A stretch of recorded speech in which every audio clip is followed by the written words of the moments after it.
নয়ারহাটের ভবানী প্রসাদ booth নম্বর 7/172 এলাকায় cut money নেওয়ার অভিযোগ ঘিরে চাঞ্চল্য ছড়িয়েছে। অভিযোগ উঠেছে স্থানীয় বাসিন্দাদের কাছ থেকে বিভিন্ন সরকারি সুবিধা পাইয়ে দেওয়ার নাম করে অর্থ নেওয়া হয়েছে বলে দাবি করা হচ্ছে। তবে এই অভিযোগের সত্যতা নিয়ে এখনও প্রশাসনের পক্ষ থেকে কোনো আনুষ্ঠানিক বক্তব্য প্রকাশ করা হয়নি। বিষয়টি নিয়ে এলাকায় আলোচনা ও উত্তেজনা তৈরি হয়েছে। কত টাকা নিয়েছে? 20,000 টাকা করে নিয়েছে। কয়বারে নিয়েছে? 2 কিস্তিতে নিয়েছে। প্রথম কিস্তি টাকা ঢোকার আগে নিয়েছে না পরে? প্রথম কিস্তি টাকা ঢোকার পরে নিয়েছে।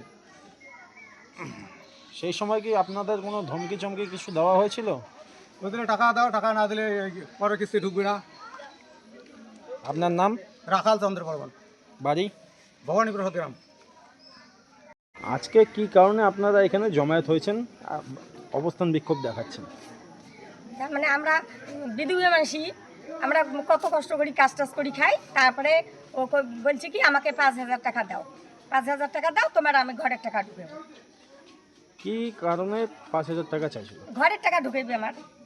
আপনি কি ঘরের টাকা পেয়েছেন? হ্যাঁ, পরে ঘরের টাকা ঢুকছে, পরে ঘরের টাকা ঢুকছে, পরে আগাম নিচে 5,000, পরে নিচে 5,000, 10,000 টাকা নিচে। টোটালে আপনার কাছে 10,000 টাকা নিয়েছে? হ্যাঁ, 10,000 টাকা টাকা নেওয়ার জন্য কি আপনাকে কোনো ধমকি হ্যাঁ, চমকি আমার দিয়েছে? বাড়িতে সকাল গেছে, সন্ধ্যে গেছে টাকা নেওয়ার জন্য।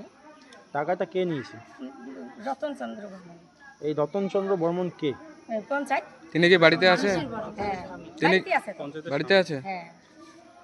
তো আপনারা যে আজকে এখানে জমায়েত হয়েছেন এই বিষয় নিয়ে, মানে টাকার যে বিষয়টা, সেই বিষয়টা প্রশাসনের দ্বারস্থ হয়েছে? না, আমরা কিছু করি নাই, আমার টাকা নিছে, আমার টাকা ফিরে দেব। এখন এই বিষয়টাকে নিয়ে কি আপনারা প্রশাসনের দ্বারস্থ হবেন? যদি টাকা না দেয় তার ব্যবস্থা তো করা লাগবে। এখন আপনারা কি চাইছেন প্রশাসনের কাছ থেকে? যদি টাকা না দেয় তা প্রশাসনের তো ব্যবস্থা করা লাগবে। আমার টাকা আমরা ফিরেছি। আপনার নাম? সরস্বতী সরকার। বাড়ি? বাড়ি ভবানী প্রসাদ।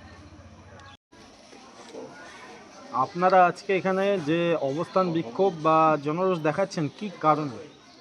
এটা রাজ্য বা কেন্দ্র সরকার যে ঘর দিছে, মানে আবাস, সেই আবাসের টাকা মানে কিছু কাটমানি করছে পঞ্চায়েত, সেই টাকা ফেরতের জন্য আমরা আজকে পঞ্চায়েতের বাড়ি বিক্ষোভ দিলাম। পঞ্চায়েতের নাম কি? মানসী বর্মন। টাকাটা কি মানসী বর্মন নিয়েছেন? না, মানসী বর্মনের স্বামী রতন বর্মন হাতে দিয়েছে। আপনি বলতে চাইছেন যে পঞ্চায়েতের যে স্বামী রয়েছে তিনি নিয়েছে? হ্যাঁ। তিনি কি টাকা নেওয়ার সময় আপনাদের কোনো ধমকি চমকি বা কিছু করেছে?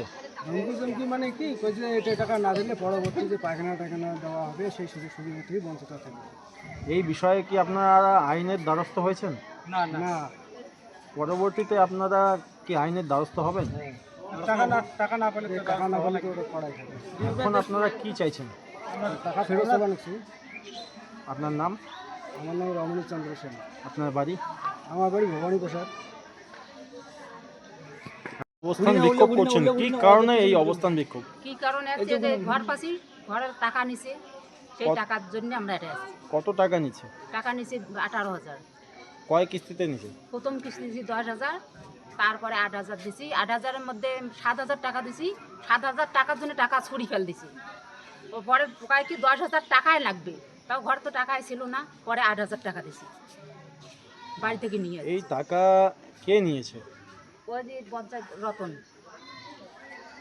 রতন কে? পঞ্চায়েত না পঞ্চায়েতের সামনে? পঞ্চায়েতের সামনে। উনি কি নিজে গিয়ে নিয়েছেন না হ্যাঁ, নিজে যায় আনছি পঞ্চায়েতের সামনে। আপনাদের টাকার জন্য কি কোনো ধমকি চমকি বা ধমকি কিছু? দিছে, কয় কি এই টাকা যদি না দেন, 10,000 টাকা দিয়ে দেন, পরবর্তী তোমরা কোনো সুযোগ পাবেন না, কোনো যদি তোমার একটা নেকা পরি যান তাও আমরা দিব না, এমনও বলছে। এই বিষয়ে কি আপনারা প্রশাসনের দ্বারস্থ হয়েছেন? পরবর্তীতে কি আপনারা প্রশাসনের দ্বারস্থ হবেন এই বিষয় নিয়ে? হ্যাঁ, এখন আপনারা কি চাইছেন? আমরা টাকা চাই। আমরা যে টাকা 18,000 টাকা দিই, আমাকে 18,000 টাকা বুঝিয়ে দেও। আপনার নাম? আমার নাম ফুলো বর্মন। আপনার বাড়ি? ভবানী প্রসাদ।